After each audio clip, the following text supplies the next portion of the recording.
Episode 1 रहस्यमयी मुलाकात। वह एक गहरी रात थी। आसमान में चांद अपनी पूरी चमक के साथ चमक रहा था, लेकिन जंगल के घने पेड़ों के बीच उसकी रोशनी मुश्किल से जमीन तक पहुंच रही थी। हवा ठंडी थी और पत्तों के सरसराने की आवाज माहौल को और भी रहस्यमयी बना रही थी। राजा वीरेंद्र सिंह अपने घोड़े पर सवार तेजी से अपने महल की ओर बढ़ रहे थे। उनकी आंखों में एक गहरी चिंता थी, जैसे कोई अनजाना भय उनके दिल में घर कर चुका हो। वह एक शक्तिशाली राजा थे, जो अपने पराक्रम और न्यायप्रियता के लिए जाने जाते थे। लेकिन आज इस घने जंगल में उन्हें किसी अनहोनी का आभास हो रहा था। अचानक झरने के पास उन्हें एक परछाई दिखाई दी। एक रहस्यमयी लड़की सफेद घूंघट में लिपटी खड़ी थी। उसके कपड़े हल्की चांदनी में चमक रहे थे और उसकी आंखें गहरी रहस्य से भरी थीं। राजा ने अपनी तलवार कमर से निकाली और सतर्क होकर पूछा, तुम कौन हो?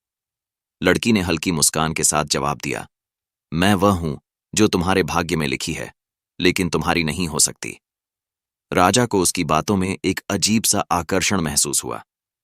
नाम बताओ, राजा ने कठोर स्वर में कहा।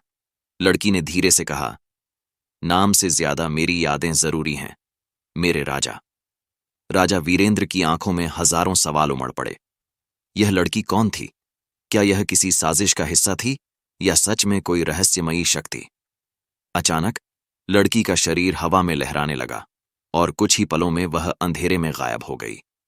राजा वीरेंद्र सिंह स्तब्ध रह गए। उनकी पकड़ में बस रह गई थी उस लड़की की गूंजती हुई आवाज और हजारों अनुत्तरित प्रश्न।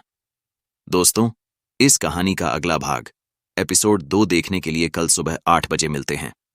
और दोस्तों, आप सभी से विनम्र अनुरोध है, वीडियो को लाइक, शेयर और सब्सक्राइब करके जाएं। कहानी बनाने में बहुत मेहनत लगती है और आपके लाइक करने से मुझे मोटिवेशन मिलता है। धन्यवाद।